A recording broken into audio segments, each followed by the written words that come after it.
It is time for Around the 412 with Smitty and Tyler.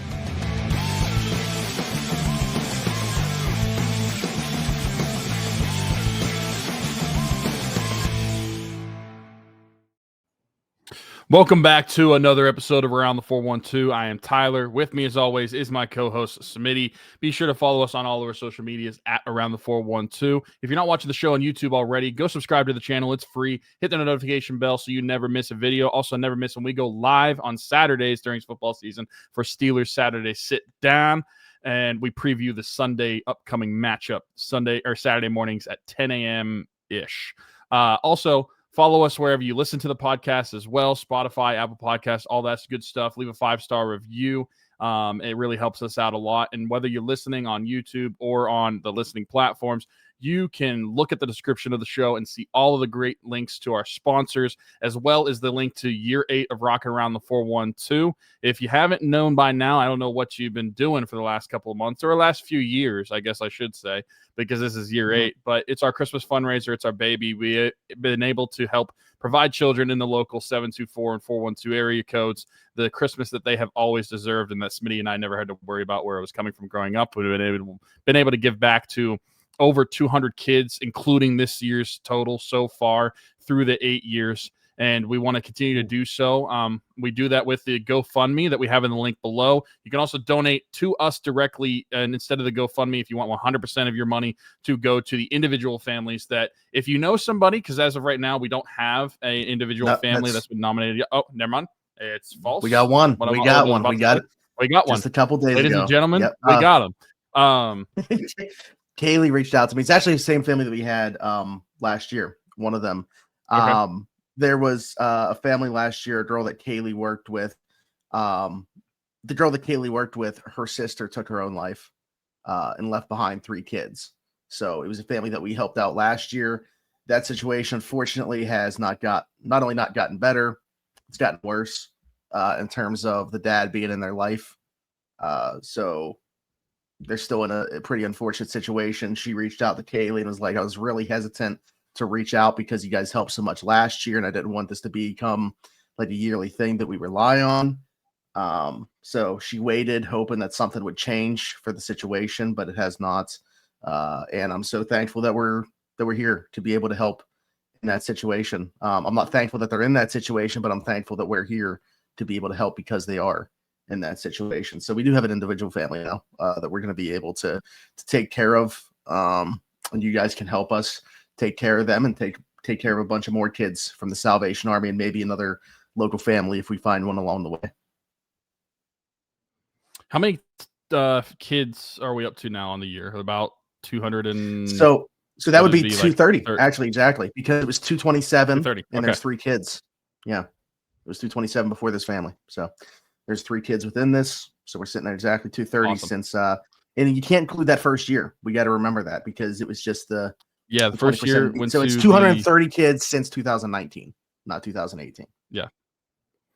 Yeah, because what was the name of the actual place it went to in 27 or 18? Because I know it was a children's center in Aliquippa. Yeah, it's a 24/7 pediatric center in Aliquippa. Was there an actual name for it? That's always what I referred to it as, which is the 24/7 pediatric center in Aliquippa. Okay. I'm going back now to see because I know I posted like a picture of the sign on my Instagram, but yeah, I'm not even sure if they have an official title for it other than just being the 24/7 pediatric center. Well, regardless, all the money has been going to kids since year 1. So we appreciate everybody. It's just called pediatrics, PSC, Pediatric Specialty Care of Aliquippa. There you go. 2900 Johnson Street. Yeah. But yeah, we appreciate everybody that's donated so far, and that will donate this year. We've got about another month and a couple weeks until we finally cut off the actual donations that we're able to get. The Salvation Army is like a week before our actual cutoff. So if you're able to donate or willing to donate, we appreciate every single dollar, every single cent that goes to this thing, because it all goes to help the children out this time of year. And then there are some prizes that are associated with this as well. You can get a Pat Firemuth signed item. You could get Penguins tickets. Still waiting to see if anybody tells me what exactly they want. Yeah. What they want to sign around the 412 merch, some Game Changers shirts, so like a lot of good stuff that'll be kind of coming your way to some lucky people that are willing to donate this time of year. So be on the lookout for that. That'll come after everything's already done. Christmas is over and everything, but a lot of time to get involved. But Smitty, we are like 5 minutes in, haven't even mentioned that the Steelers have played a football game. This is the Steelers show, and not only did they play a football game. Okay. We got to pump the brakes on that because we can talk about the Steelers in this game. We're going to spend a lot of time talking about it. I figured the first thing we would do is recap everything that the Steelers just did at the trade deadline. Okay, now that we've done that, we can talk about this game against the Indianapolis Colts. Now, we'll come back and talk about the trade deadline stuff, but I do think the lead of this episode absolutely needs to be this performance against the Indianapolis Colts in Brooklyn, who you guys remembered, if you were here for Steelers Saturday Sit Down, went against Tyler and I, picked the Steelers to win. She sent me these. That's why I'm pointing at them right now as I'm talking about it. Said that she wanted a shot at if the Steelers beat the Colts. The Steelers beat the Colts. Brooklyn gets a shot at. So we appreciate her breaking up the fact that we would have been wrong completely on the show. For sure. So thank you for that. And just your eternal optimism towards this team. I am 500 on the year picking now because of this. So not great there. The team is 5-3, still in first place in the AFC North. And that's a massive win. Like I really cannot oversell this. I feel like I can't overstate how important of a game this was for them with Baltimore lurking the way that they're starting to play. They're starting to get healthy. I know that, Cincinnati's defense, I don't know how many games they're going to be able to win with it. We know their offense can score with anybody though, still, even without Burrow. So, I mean, yeah, this was a must-win game for the Steelers, and they won it, and largely because of the offense didn't have a great day in this one. The defense did what they do when they're at their best. We found out when the quarterback has to hold the ball for more than 2.5 seconds. It was still only like 2.7 seconds average time to throw. But when they can cover just a little bit, that pass rush can still get there. I mean, they were like a top 7 group going into this game in terms of time to pressure. It's just teams were getting rid of the ball so quick against them. When they were forcing Daniel Jones to actually hold on to the ball, they're still able to get home, create a bunch of havoc, create a bunch of turnovers. And it all started because the biggest fear that we had in this game, there were a lot of them when facing this Colts offense, was what are they going to do on the ground? And man, did they hold Jonathan Taylor down in a big way. They did. I was really impressed with the Steelers' defense. Now, does this mean I think they turned a corner completely? No, I think all of us are feeling that way. Need to see it from a consistent basis going forward. But, man, it really felt good after what was almost like a shadow of despair. Like, I was looking ahead, and we talked about it last week. I mentioned on the show last week that I was looking ahead and thinking, where is a win going to come from if the Steelers defense continued to look like it did against the Packers? Because I really thought that the Steelers were not built to be able to win these types of games if their defense was going to do that, if they can't create turnovers, which boy howdy did they ever in this game. The Colts had given up the ball 4 times the entire season going into this game. Well, multiply that one by 1.5, and the Steelers take away the ball 6 times in this game against the Colts offense. Funny enough, you predicted that one of them would be a Jonathan Taylor fumble. He was not the one that gave up the ball. So wait, real quick, can we got to talk about that? Not to cut you off. Bold predictions wise, I could not have been more wrong across the board. Colts winning a blowout, and Jonathan Taylor fumble. Pretty much everybody besides, not everybody besides, but Danny Dimes, I could have said to have 3 turnovers would have been super bold on the surface, but it absolutely happened. But to have 6 turnovers and one of them not be a Jonathan Taylor fumble, Roman Wilson touchdown, opposite, tried to hurdle for whatever reason and coughs up the football on his only touch. So 0 for 3 and 0 for 3 in a massive way. Yeah, that was huge. Down bad. And that's probably the biggest point disparity that I think we've ever said on the show. Yeah. Like you saying that they were going to win by that margin. 18 points. The Steelers came out, and I don't even think they just won this game. I feel like for a large portion of this game, it was dominant in the fashion that they were winning. I think that everybody's looking at the score, and a lot of people, including Steeler fans, are coming away saying like you had 6 turnovers and you're only winning by 7. Like I just don't have that vibe. They had like you get the garbage time points and the garbage time yards. in the last couple of minutes. You take that out of there, which really the Steelers defense towards the end of the game were basically saying, take all the yardage you want, do whatever you want down the field, but we're not going to blow the game. So I don't have a problem with how the Steelers won the game. The fact that the Steelers won, period, is what people should be focusing on, considering what they saw a week ago against Green Bay. I thought that this was a fantastic effort from the defense. You saw some different scheme coverages that they were doing too. You finally saw some too high safety, which I think that probably some of the best defense that they've played so far has been whenever that's happened. I don't know why they have refused to do that more. I mean, Jalen Ramsey answered the bell and was able to do that. Kyle Dugger, the same thing, short week with the Steelers, able to do that. I thought that the defense and specifically the secondary looked pretty good, because I feel like the secondary in this one is why you saw them getting home on Daniel Jones so much, because I don't necessarily think that the pressure was all that special, like coming in a quick time of attack from the Steelers up front, but the secondary was giving them enough time to be able to get home on Daniel Jones. And I thought that was part of the reason that they're creating havoc. All credit to the secondary. It was a complete turnaround from what they looked like a week prior.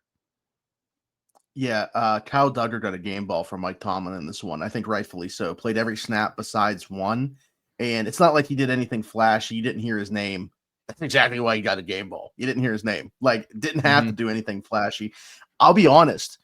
As impressive as it was from him, equally of an indictment for me about Juan Thornhill and Chuck Clark and what they were providing prior to then see this guy come in the middle of the week, have 2 practices with the team, and play that way. So as impressed as I was with Dugger, I think on the reverse side of that also says a lot about the safeties that were playing prior to. And as much as I appreciate Jalen Ramsey's versatility, until something else gets figured out on that end, I think he's got to be the free safety full time. Like, I don't know what else you do, because I trust the likes of Eccles. And I'll be honest, for somebody that did not want Darius Slay to have a helmet in this one, I know he was banged up. The effort was there on Sunday. I appreciated what I saw from him in that respect. He actually dislocated a finger, was like, hey, pop it back in, and then goes back in the game again. I feel like he's been going in and out of games like all year, but bounce back from him in terms of the compete level that I saw against the Packers. I can certainly appreciate that. Even though I will say we just watched, we're going to talk about in the Pens podcast, how they blew that one in Mike Sullivan fashion. I thought I'd work in Mike Sullivan phrase as well. There you go. But James Pierre had some really nice tape as well, some reps that he got. So I trust what they have in the corner room, I think, more than the safety room. So it's an expensive safety, but so be it. If Jalen Ramsey has to play free safety in order to make this work on the back end, that's what's going to have to happen. Now, maybe Jabril Peppers, who wasn't able to go on Sunday, back in the mix, changes things. Maybe we're going to talk about Asante Samuel Jr., but maybe if they bring him in, maybe he's able to change things in terms of what they can do. But as of right now, if you look at this personnel, what they have at their disposal, I don't know how you go away from Dugger and Ramsey just being your 2 safeties.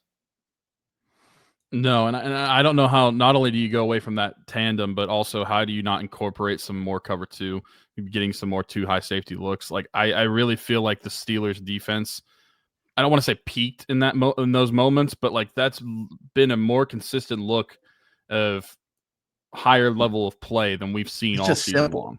They simplified everything. They blitz at a season low rate, like 25% or somewhere around there, 25 to 28% in this one.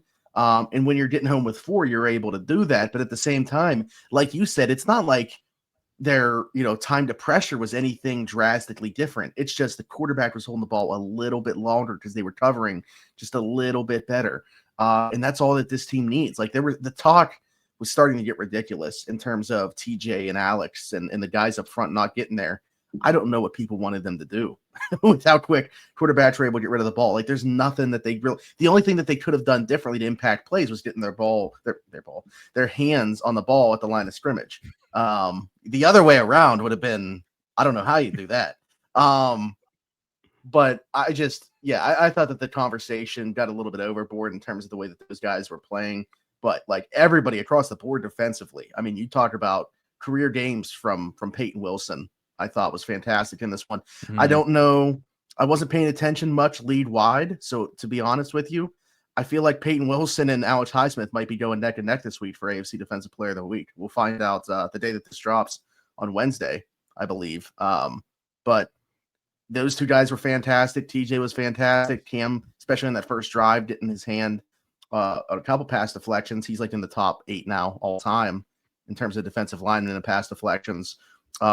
Joey had a weird game, I thought. But they asked him to do very different things because they were playing more zone, as you were talking about there. And that's like not his strength. Alec Pierce got him a couple times early. They were peppering him, and he was finding some soft spots in between Joey and the safety help over top. But I thought he bounced back pretty nicely, had a couple pass breakups, and then he obviously seals it with an interception, which he had dropped an interception earlier. We know that, he doesn't have the best hands in the world. I thought across the board, though, like there's nobody that can individually single out in a negative way, I don't think, defensively, at least. No, the defense, based off of, especially if you're comparing it from the prior week, was fantastic all around, especially when you're talking about going against a historic offense like the Colts had been up to this point, most efficient offense in the league, most yards in the league, most points in the league. Like they were the best offense, arguably the best team in the NFL coming into this one. To manage to keep them to 20 points, to limit Jonathan Taylor the way they did, and even those 20 points, like some of those points came in that garbage time. Like I started to say this, but I didn't want to. They had 150 yards and 10 points after the 2-minute warning. Like that's while you're down 3 possessions. Yeah, I mean that's garbage time. I don't care what anybody says about it, how it looks at the end of the day. If you got even one working eye and watch that game, you know that it wasn't close. This game wasn't in question. The way the Steelers defense was operating in those situations was basically they were giving up the yardage to burn the clock. Like that's essentially how they were operating in those situations, and that's fine. That's perfectly fine. Like if the Colts get some points out of it, whatever. They did not win the football game. And I think that's the point that people are probably just overlooking enough, is that the Steelers won this game in a game that was so like improbable to win this one. Like I don't want to seem like that it was impossible for them to win, but you heard how we talked about it. You heard how everybody around the league talked about it. Like the Steelers had no business, based off of what they looked like a week prior, competing in this one, and yet they did. And I'm curious to see like what the actual turnaround, what the players in the locker room would accredit that to, because I know that Aaron Rodgers post game mentioned how Jalen Ramsey talked to the team. I'm curious to see what he said to the team, but I mean, maybe it was just like nut up or shut up. Like we need to actually like play better defense, and actually like I'm sure they mentioned that we're the highest paid defense in the NFL, but like we need to play like it. Yeah, absolutely. You mentioned who gave that speech, Jalen Ramsey. I'm literally rocking his tee right now from the company that we're about to play the ad for, because he absolutely, especially in this one, looked like a game changer. What's going on, everybody? Smitty from Around the 412 here. Got to take a quick second to tell you about our friends at Game Changers. That's their logo. This is one of their shirts. Best vintage t-shirts in the game. Doesn't matter if it's sports, music, movies. They got you covered with their designs. Over 5,000 different designs in that catalog over there. GameChanger.la or Pick6.la. You'll save yourself $10 when you use the code AT412 on your order. The link is below to both of those sites. Go check out their entire catalog. Again, 5,000 different designs. If you go with the black or the white, it'll be true to size. If you go with the pepper, which I'm wearing right now, or the ivory, they'll be a bit oversized. It's a heavyweight material. Beautiful stuff. Go check them out. And again, save yourself $10 using code AT412 at. Who's that guy with the beard? Yeah, so we've talked very highly about the defensive performance in this one, and the offense did enough, but certainly not their best game. When you talk about where they were starting out on the field, right off the bat, the first, not the first offensive possession. The first offensive possession was not very good. 3 and out starts right away with a Jonnu drop, but they get basically a free possession off a muffed punt by Josh Downs that Brandon Echols recovers, and they do nothing with it. They go for it on 4th down, which I agree with the decision to do so, but I didn't love the play calling down there. I didn't love the play calling in general. I thought it was a pretty bad game for Artie Smith. Just like the sequencing of plays didn't really seem to like build one play off of another. Didn't seem to be much rhyme or reason to what they were doing. I know Aaron has a hand in that. I'm sure, he can change whatever he wants at the line of scrimmage, but didn't love it there. I didn't think that, the run game was very good. I didn't think that the offensive line had a great day in that respect. I thought the pass blocking was pretty good. I mean, only 6 pressures in this one. Aaron did take 3 sacks, but when you looked at only 3 sacks on 6 pressures, that kind of tells you the story to me that Aaron was holding the ball a little bit too long, at least on 2 of those 3. So a couple drops. Well, I say a couple, more than a couple drops from this team. Thought DK Metcalf was pretty bad in this one. I'm not sure what to chalk that up to. Hopefully it's only one game. There's actually an 8-play sequence where he was just on the sidelines. They actually had Keyshawn Williams as the only receiver out there at one point and 13 personnel. I was like, what the heck's going on here? So some weird things from the offense. I don't necessarily expect it to carry over. This has been a pretty good offense in general, despite the talent level on it, and they didn't add to it, at least in a meaningful way. We'll talk about the practice squad addition they made. But yeah, an odd day for the offense, but luckily they didn't need to do a bunch because of how well the defense played. Yeah, and I think that we are the beneficiaries of walking away from this one, knowing that realistically, if you look at the performances that the offense has had this year, this was probably a down performance compared to what we have used to been seeing this season, despite scoring 27 points. I think making the argument it's the worst day. Like they managed to do enough to win the football game. 27 points, if that's their worst day, I think compared to what we've seen the past several years, we walk away with that being significantly happier than what we've seen before. But it was a weird day offensively. Like maybe, and I don't know if this is an actual thing, but like to me, seemed like the least efficient day that Jalen Warren has ever had in the Pittsburgh Steelers uniform. Which is funny. Like on a per touch basis, it was the least efficient day that he had, but he also had his first multi-touchdown game. Right. Yeah, two touchdowns. I mean, not quite the 5 carries for 1 yard and 3 touchdowns, but close enough, I guess, for Jalen Warren. But yeah, he had a weird game because he never got going, but he had the couple of touchdowns. I thought the receivers overall, outside of Calvin Austin, weren't that great. I mean, you saw DK Metcalf have a poor game. I have no idea what the hell Roman Wilson was thinking in that situation where he went over the top. Like, yeah, that's the type of stuff that, when you don't touch the ball a lot and you do something like that, I'm curious as to what happens Sunday night against the Chargers if we see his role reduced. Because, I mean, they were willing to put Keyshawn out there before that happened in place of DK at times. I don't know. I'm not. I mean, that happens. That happens in the position that they were, where they were in the game.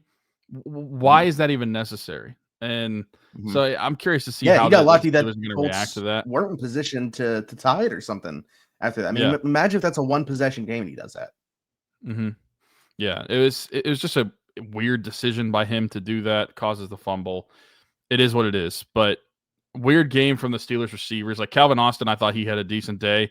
And besides that, it was more so just like Darnell Washington in the pass game. Pat Freiermuth obviously caught the touchdown, friend of the show. Nice play on the touchdown. But overall, like a down day offensively, weird day offensively. Even Aaron Rodgers, like threw the ball 35 times, 25 completions, but on those 25 completions, only 203 yards and 1 touchdown. Like I'm happy he didn't turn over the football. But again, efficiency standpoint, probably the least efficient offense that won a football game that we've seen in a while. Yeah, everything was short. Rarely throwing the ball down the field in this one. Even for like a typical Steelers offense, I felt like this one was even more so. Everything very close to the line of scrimmage. Because you would occasionally, like Aaron, 1 or 2 times a game, typically you see him at least take a deep shot to DK, or they opened up with one to Jonnu. So maybe if they hit on that one early, who knows? Maybe that they have a different approach the rest of the game if they see that that's working for them. I'm not sure, but odd day just all around. I mean, the most surprising part of it to me was the run game. If you were to tell me the Steelers are going to win this game, I would have thought that they would have had more success on the ground. Now, obviously, I can't predict 6 turnovers on the other side of that, but for the Steelers to not run the ball with any type of efficiency, it's a wonder they were even able to put up 27 points to me in this one. Because if you told me they're going to run the ball like that, I wouldn't have thought they're going to come out on the right side of things, despite what Eddie did. Yeah, they what 39 yards on like 24 carries or 23 carries. It's absolutely bonkers that they were able to walk away with that one. And even in the situations that they were at the towards the end of the game where they're wanting to kill clock, they weren't even running efficiently. And I wanted to ask you, because we talked about how looking at the matchup, everybody's focused on the Colts offense, but nobody's really talking about how the defense isn't that great. Like they have some decent players, but like nobody really had an elite talent, at least not as before playing the game. Now they do, but I don't know if it was necessarily more of the Steelers kind of shooting themselves in the foot, making their own mistakes, or do you think that the Colts just kind of like rose to the occasion and had a good day defensively? Well, I think the big thing is we weren't able to get the run game out in space. Because I think as much as I talked about their linebackers and not necessarily being scared of going against the Jermaine Pratts and Zaire Franklins, they're good players if they're just playing downhill. And I think that they were able to in this one. The Steelers weren't able to challenge them out in space. I didn't think the tackles, specifically Broderick had a great day. And Broderick's normally a strength there. I didn't think he had a great day in the run game. I thought Leatu Latu was able to handle his own and set the edge. Because like DeForest Buckner is not even a great run defender necessarily. Like he's going in the wrong direction there in his career. He's still a really good pass rusher from the interior, but he's never been a stud run defender and certainly not going in the right direction there. Kwity Paye is okay. But I thought Troy actually was really good in this one. I think we continue to watch a star be born there at right tackle for the Steelers. I would say that the biggest part of it was just that, like the Steelers offensive line just didn't have a great day in an area where I would have expected them to win that matchup. And sometimes that happens. But biggest thing to me was weren't able to get the run game out to the perimeter, which is where I would have thought if you can, that's where they would have success.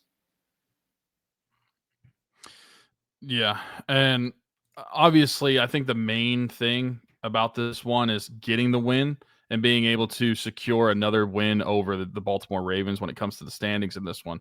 Because you look at what the standings will look like if the Steelers lose this game, suddenly Baltimore is only a game behind you.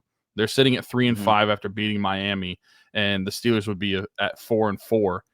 You look at the schedule ahead for Baltimore, they have Minnesota. I'm a massive J.J. Cleveland, McCarthy fan. New York Jets. Absolutely. But Minnesota, Cleveland, Jets, who just sold the house, the Bengals, who knows, maybe 600 points are going to be scored. And then they play Pittsburgh for the first time on December 7th. Like they've got a fairly easy schedule when it comes to strength of schedule coming up. It was big for the Steelers to be able to capitalize on having this game and being able to come out with a W, keep a buffer of at least 2 games right now ahead of Baltimore because Lamar Jackson's back. You know that they weren't going to stay down forever. They have the easier schedule over the Steelers coming up, and before that matchup, you would like to at least keep as much distance.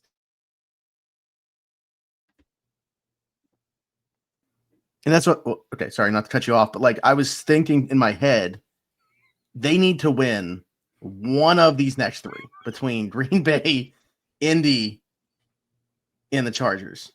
We got that taken care of because otherwise they would have potentially been under 500 after that stretch and been on a 4-game losing streak. So to me, that's why I say this game was must win. I don't know. This was a big one. And the fact that they won this game, I'm not saying all of a sudden means that they have much more of a buffer, but I just think it could have gotten really ugly really fast had they lost this one to Indy.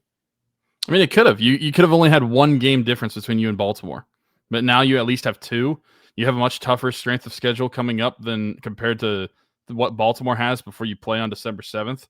So going into that game, you want as much distance as you can from them because, like I said, like Lamar Jackson, it was inevitable he was going to come back, and I didn't think that the Ravens were going to stay down forever. They played a tough schedule early on. Like people don't really the Bears without him though. Like that's the one that killed. There's no reason. I feel like the Bears should have beat them without him. The Bears should have beat him, but I feel like a lot of people were overlooking the fact that despite kind of all of the teams having down-ish years, relatively speaking, like the Ravens opened up with Baltimore, Detroit, and Kansas City, and we were talking about how because Buffalo, Buffalo, Detroit, and Kansas City, talking about how because they were losing those games that they weren't good. Like those are very good Super Bowl contending teams that we're talking about. So I didn't really come away from those losses with the Ravens. I mean, I was thankful for them, but I wasn't even the coming other away thinking ones, that Baltimore. Texans and Rams, like who are certainly no slouches. I mean, especially the Rams. I don't know what to make of the Texans on a week in, week out basis, but well, you're a notarized CJ Stroud hater, so I mean, we'll see. We'll see. Yeah, we got to take another. Speaks volumes because he's an Ohio State guy. Yeah, absolutely. And I always appreciate what he did at Ohio State, but I think the jury's still out about what he is as an NFL player. All right, let's talk about the trade deadline and what did and didn't happen. We'll do that right when we come back. Tell you guys about Keeks.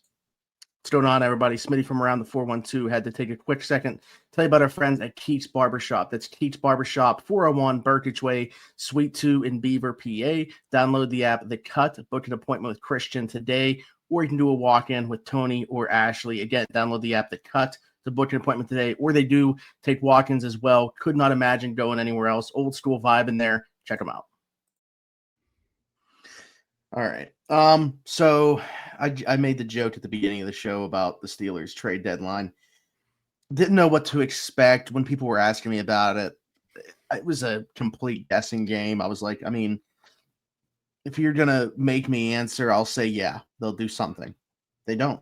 They stand pat, other than the Marquez Valdes-Scantling to the practice squad addition that they made, and they made a couple other additions to the practice squad in the form of Daquan Hardy and Mark Robinson. Old friend Mark Robinson coming back. Certainly don't mind that. And I'll be honest, my take with Daquan Hardy, I think he is a better player than Beanie Bishop, and I would take that swap 1-for-1 if that's what it is in terms of a practice squad addition. Also, pretty much exclusively in the slot, but he also plays special teams, and I think he's a better athlete. So 1-for-1, I'll take that trade-off. So Jacoby Myers, Rashid Shaheed, two names that we talked about a bunch in terms of potential Steelers. Both of them do get dealt. Myers goes to Jacksonville. Shaheed goes to the Seattle Seahawks, which, by the way, team player fit, that's awesome. Back with Clint Kubiak, who was with the Saints last year. The way that Sam Darnold's playing this year with what JSN does so well, I think Shaheed's an awesome addition for them. Now, man, I'm curious to see what that means for Cooper Kupp. I mean, you're paying him $15 million a season. We'll see what that means for him when he does come back. But I love the fit of Shaheed there in Seattle. The Myers one is the one that I think gets me. Let me preface by saying that there wasn't any deal that was done where I was like, oh, with 100% certainty the Steelers needed to do that. The Myers one I would have done. Like, I would have been completely fine if the Steelers would have done that. It surprises me a bit that it took 2 picks in the same draft year to get it done. Like, I would have thought maybe back-to-back years, if you were going to have to give up 2 picks, a 4th and a 6th in the same year. I'm not saying that's like a super steep price or anything like that, but you are just talking about 8 games of Jacoby Myers. So, or 9 games for Jacoby Myers. What's that worth? Do you factor in the fact that, you know, if you don't re-sign him, you'll get a comp pick back, but it's the following year, obviously. So I would have been completely fine if the Steelers did that, but there was no deal that was done where I'm like super upset about the Steelers not getting it done. What I will say is I'm a little disappointed that there wasn't a deal to be made out there in general, because I do feel like, as we've talked about on here, the Steelers do have a very unique position in front of them where I feel like they should win this division because of the injuries that Burrow still is out from and that Lamar was out from. And I feel like this team was worth investing into a little bit more here at the trade deadline. So I'm conflicted because I don't think they like lost out in a big way with any deal that was made, but I'm disappointed that there wasn't a deal to be made, if that makes sense, for them to add to this offense. I think that makes sense. And I think that looking at, I mean, we brought up Jacoby Myers, what he went to Jacksonville for, a 4th and a 6th in the 2026 draft. Mm-hmm. Like, maybe that's too much for some people. I guess it depends on your outlook. But like, if you're still trying to commit to winning this year and adding to your offense, like, I think I would have been on board and okay if the Steelers were the ones making that type of trade. But ultimately, they do stand pat. Nothing happens.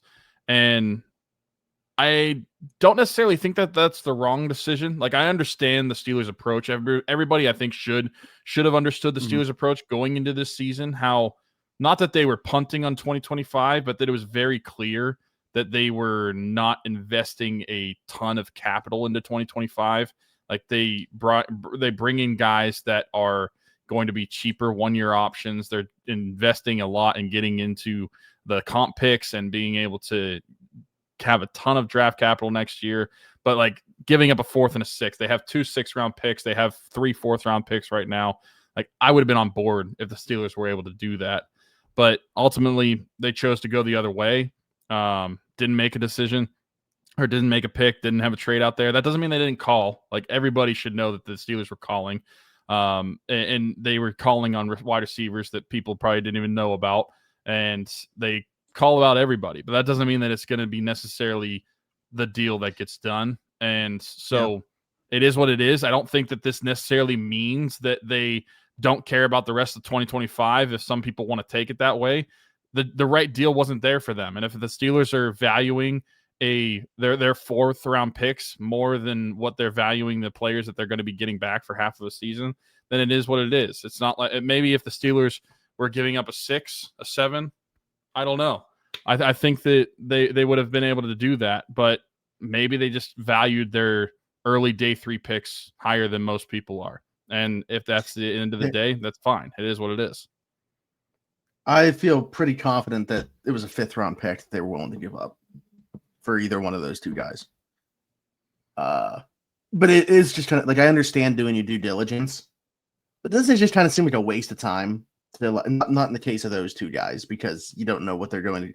But like, what's even the point of calling the Cardinals about Marvin Harrison Jr., the Dolphins for Jalen Waddle, the Bears for DJ Moore, if you're not willing to part with high draft capital? Like, I get that being a GM is doing your job and doing due diligence, but it just seems like a waste of time to me. It's like Patrick Starr saying, like, I have $3. Like, yeah, seriously. I don't. Yeah, I agree with that. I don't know what the point of those conversations are if you're not actually willing to invest in what you're calling about. But if that's how I'm they not saying operate, then so be it. Yeah, and I'm not saying that they should be going all in that manner either. Like, I'm just, I guess it's more so like the messaging and the posturing that we get, especially from the national media, that this team is so interested in adding a wide receiver and they're turning over every stone. Well, if the only thing that they're willing to part with is a day 3 pick, like, they're not that interested in doing it. They call Arizona. They ask for Marvin Harrison Jr. They ask, what are you willing to give up for him? The Steelers say that they're going to willing to give up a 5th round pick for him, and then they say no. Well, the Steelers could say, "Well, we asked." I mean, and then like, yeah. Now, in that case, I don't know, because the only ones that I can say for sure that an actual offer was put on the table for were Jacoby Myers and Rashid Shaheed. Because there's like a talking stage, right? You even try to find out if the player's available. They call Arizona and they're asking about a list of players. Yeah. And you're very it never gets to the very familiar. It never gets to the point where you're talking price. Just like for me, it never gets past that original talking point. So yeah, there's a lot of parallels that could be made here, I guess. But ultimately, the Steelers wide receiver room stays the same. And you know what? I was thinking about this is whatever they get out of MVS for basically nothing. I feel like that's something. Like, you didn't have to give a draft pick for that. If he contributes in any way, I feel like that's a positive. But also, you get back a healthy Calvin Austin. I don't necessarily think that that's the same, but you're getting the past 2 weeks, you've gotten a healthy Calvin Austin. Hopefully he stays healthy the rest of the year. But that in and of itself, if Calvin Austin were to have been on the trade market, he's the 3rd best option they could have acquired. Right. And so that's what I'm saying is, looking, especially when you look at the packages that Arthur Smith is going to use, they really only use a lot of 2 wide receiver sets anyway. So if you're not going to be adding one of those top tier guys, then is getting Calvin Austin back healthy just not as good of an addition of a trade than what you would have had to give up anyway. Like, I feel like for how the Steelers offense operates, unless you were getting somebody that is clearly better than Calvin Austin, it was not going to make that much of a difference.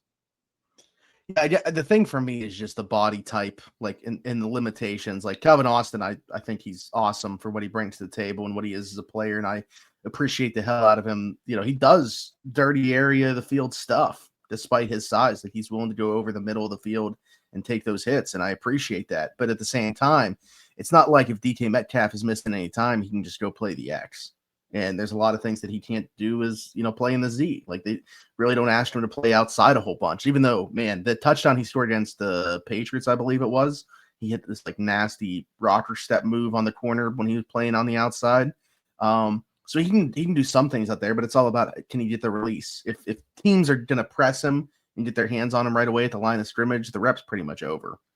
With all due respect to him. So I just think that it's a different skill set that they needed to add. And maybe MVS is that because he is very different. He's 6'4". He's super fast, not the greatest hands in the world, as we've seen over his tenure in Green Bay and in Kansas City, and spent time with New Orleans at the second half of last year, spent time in Buffalo. So the hands have been inconsistent throughout his career, but he's certainly a different type of skill set. And maybe it is just that's all that they need to have added to the room. And like you said, they got him for free. You mentioned about, the worst case scenario thing, feeling like doing nothing wasn't that. I agree, because in hindsight, like last year's deadline was very stupid. Like they traded a 5th round pick for 9 catches from Mike Williams and gave up a 7th for Preston Smith, who at times was a healthy scratch down the stretch. Cheese, I know that Mr. Squidward, with cheese. I know that those are day 3 picks, but they burned them for nothing, and those picks could have been traded for something or used in a different way. So yeah, I think in hindsight, doing something similar this year would have been the worst case scenario, and MVS just as likely to provide the same, if not more, than what Mike Williams did last year, and you didn't have to give up a 5th round pick to do it. Yeah, I think all in all, the Steelers doing nothing does not mean that they don't care about 2025. And I feel like that's probably going to be a narrative pushed by fans over the next coming days. I don't agree with it whatsoever. Well, what I will say is, for anybody that was still questioning, like, whether Aaron Rodgers comes back or not, their desire to draft a quarterback, I don't know what else to tell you. Like, what do you think they're doing with these picks right now? Why do you think they're not willing to part with this capital? Like, right. I don't know what else needs to be said. They're going to draft a quarterback in 2020. And similarly, the opposite of that, if anybody is questioning whether the Colts were interested in a quarterback in 2025, they're not. They're probably not going to be interested in one in 2026 either. At least not one in the first round. I mean, you mean 26 and 27? Or yeah, excuse me. Yeah, 26 and 27. Mm-hmm. Yeah, trading which is wild. 2 first-round picks for Sauce Gardner. I mean, I love the player, but he ain't worth that. That's Listen, he wasn't very good last year. That is quarterback. Like, I don't know what you would like attach those picks to as far as like if you're just talking trade capital, but like those are like quarterback. How different is that return from Micah? Yeah, right. I mean, it's Adonai Mitchell instead of Kenny Clark, which is I would say pretty significant. Kenny Clark's been a better player certainly up to this point, but AD Mitchell, we'll see if he can come into his own in New York. But 2 first-round picks from a contender, just like in the case of Green Bay, a contender. So I don't know. I mean, I don't get it. I don't get it from the Colts standpoint. I mean, that is a hell of a vote of confidence in Danny Dimes, which is wild to do after that. I mean, I guess they're just, hey, that was an anomaly. First time we get outside of a dome, that's the way that he plays, but that's not who he is. Okay. We'll see. That's a wild investment to make from mine. I thought the Jets did really well. The one thing that I will say, the worst thing they didn't do was a trade they didn't make. I don't know how you decide to move on from Sauce and Quinnen Williams, but don't trade Breece Hall. What was the point of keeping him? Jermaine Johnson still has some time left on his contract and no reason to trade Garrett Wilson. Why are you not trading Breece? And it was apparently only a difference of a round that them and the Chiefs couldn't come to it. I'm thankful that they didn't do it. I would have been upset if they gave him to the Chiefs. But they wanted a 3rd, the Chiefs wanted a 4th, and nobody budged. Yeah. I mean, Jets had a good day. Very questionable in my opinion, in terms of the capital Listen, giving back. There was no inkling that this was going to happen, but they picked a direction. And I think that was the right thing to do.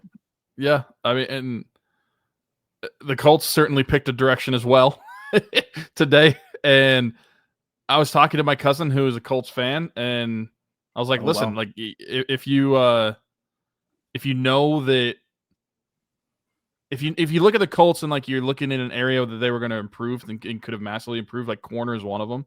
So like I get it, like it makes sense for trading for a guy like that, but I don't understand the cap giving up. I'll be honest. I think Sauce is going in the wrong direction for me. I mean, he's not old yet by any means. So I'm not saying that there's like some type of regression there because of that. Maybe he gets better in Lou Anarumo's system. It was very good super early with the Jets. Didn't think he was very good last year. And I don't know that he's been like top 10 level this year. So to trade 2 first-round picks and a young player for that, that's a big bet on him getting back to first couple year form with Lou. So that's a wild swing for Chris Ballard to make. But not that he hasn't made him before. I mean, this is the same dude that drafted Anthony Richardson 4th overall. So they're willing to swing that bat. I just don't know that this was the right one to swing at for me personally. Like they were interested in Trey Hendrickson, right? So like in theory, shouldn't they have also been on Micah? Yeah. If they wanted an edge player, if you were willing to part with two firsts and a player, and maybe they were and we didn't know about it, but I just feel like wouldn't Dallas have rather have sent him to the AFC if there was another option besides Green Bay to give you similar value? Right. So I don't know. I don't know. It's wild. This isn't a Colts or Jets podcast, but they certainly dominated the headlines today with that deal. But Dallas comes into it as well. Quinnen Williams. I think it's a nice move for them. They do need to redo the contract. His guaranteed money's about to be up. They give a first in 27, the second's in 26. Quinnen's still a very good player, but apparently there's just a lot going on behind the scenes, actually because of Aaron Rodgers. Apparently there's been turmoil with Quinnen because of the way the Jets handled the Aaron Rodgers situation with his exit. And he's been causing a bit of a scene behind closed doors since then. So Team Aaron Rodgers, Quinnen Williams. There you go. Bless you. Thank you. That's one of the best moments in NFL history, to be honest, in my opinion. But yeah, to kind of put a bow on the trade deadline stuff, they didn't do anything detrimental.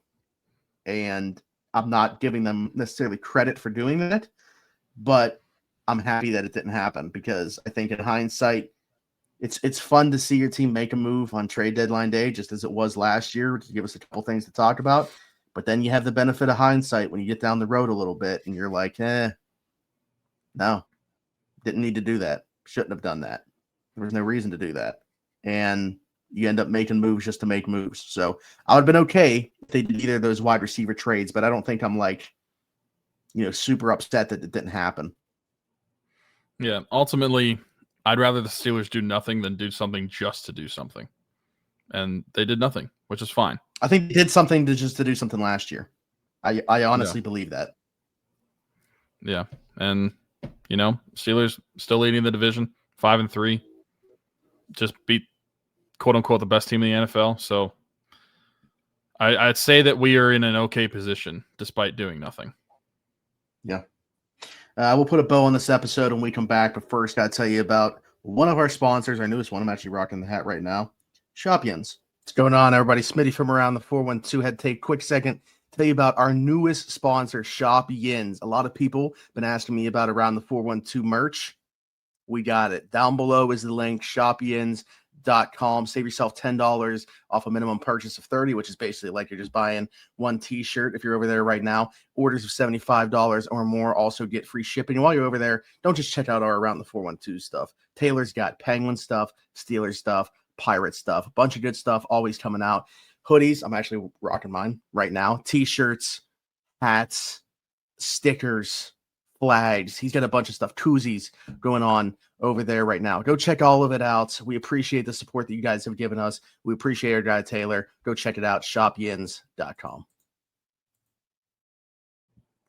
Nothing to talk about yet in terms of this matchup coming up against the Los Angeles Chargers, which, by the way, Sunday Night Football. We're right back on it. 2 out of 3 weeks on Sunday Night Football. And based off how the last one went, don't know that I'm pumped about it, but I do appreciate, I feel like since I got my tickets, season ticket holder, by the way, watched a lot of games in stadium on Sunday Night Football. Like they're primarily been at home, I feel like, on Sunday Night Football. I haven't gotten to watch a bunch of games actually on the broadcast for Sunday Night Football for the Steelers. So I'm looking forward to it. Excited to see Tirico and everybody's favorite slide in, Chris Collinsworth. Yeah, I always enjoy Sunday Night Football, even though the outcome does not necessarily always go in the Steelers' favor, but especially 2 weeks ago. I'm curious to look into so they lost last year to the Cowboys on Sunday Night Football. Did they play another game on Sunday night last year?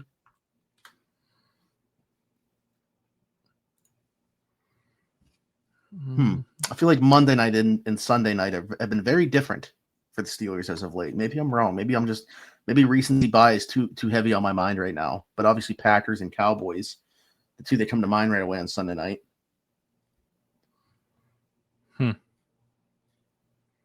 Yeah, I don't know. But we'll get that information. I'll have that by Saturday to discuss on Steelers Saturday sit down to see if it's a trend. I'll look into it. Well, I have their overall. Okay, well, I have it now, but we can save it. We'll save it for. I will save this for Saturday morning, and leave everybody in suspense. But yeah, Sunday Night Football's cool. Yeah, absolutely. Was there anything else that we needed to bring up regarding anything else transaction-wise? Just the week that was.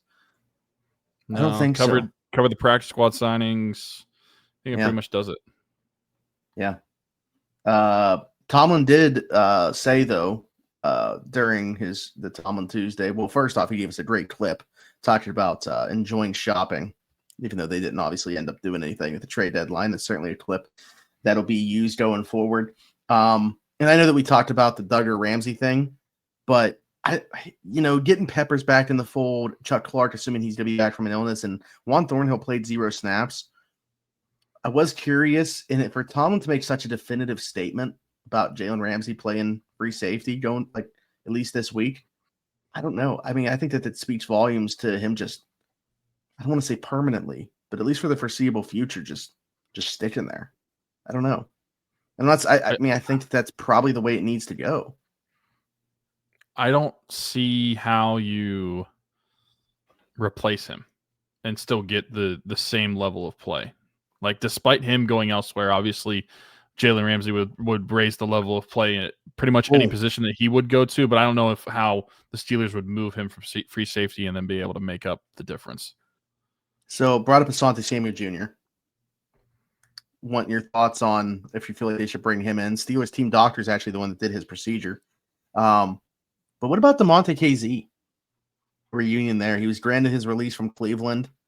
If you felt like you wanted Ramsey back, being able to move around a little bit, playing inside and outside corner, he's a guy that's had experience playing free safety in this system.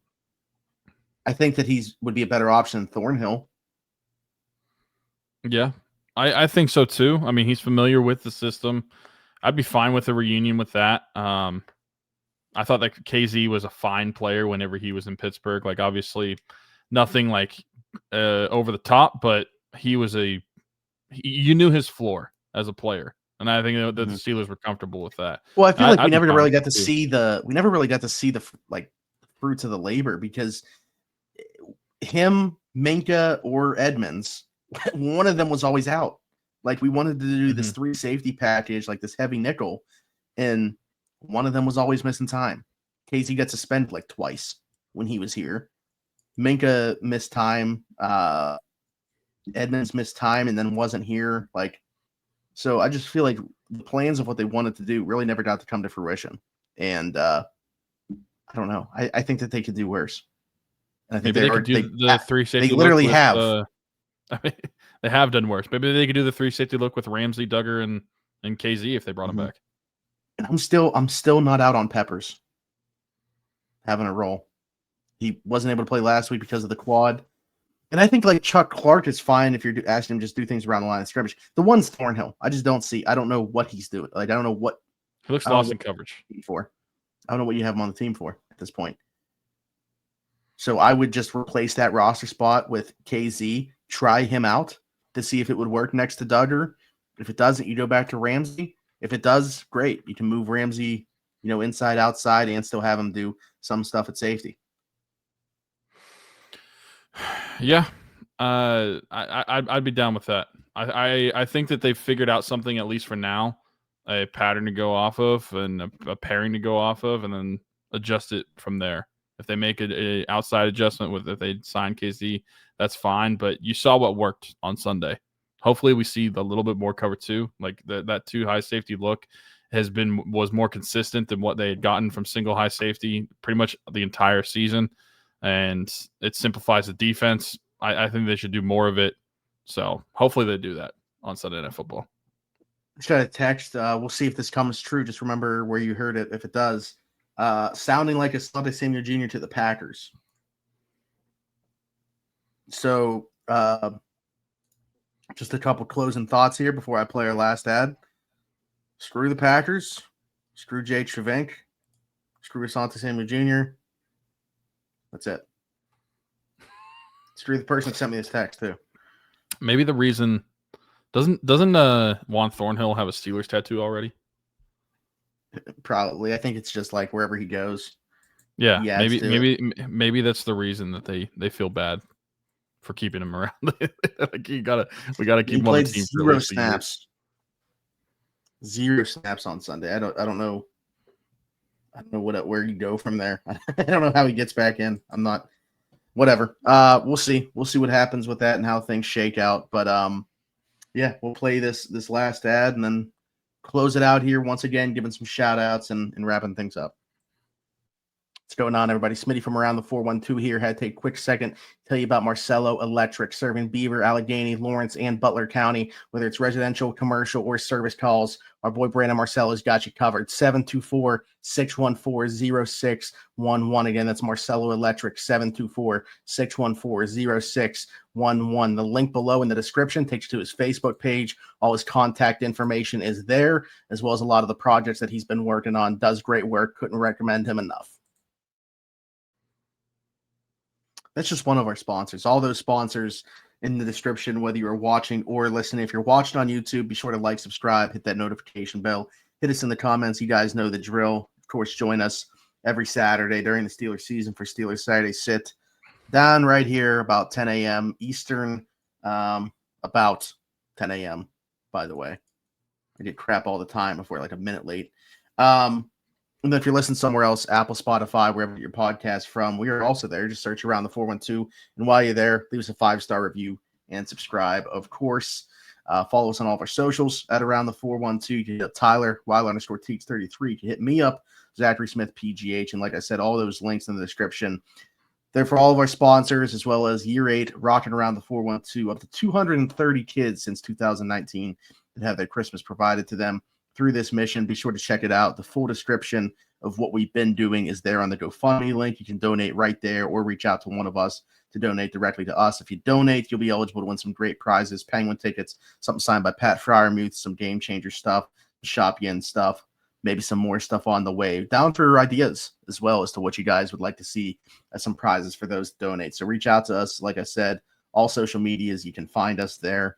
But until then, if you're a Penguins fan, stay on the lookout for that episode. If not, we'll see you on Saturday morning for another Steelers Saturday Sit down. For Smitty, for Tyler, this has been the Around the 412 Steelers show. We'll see you then. Bye-bye.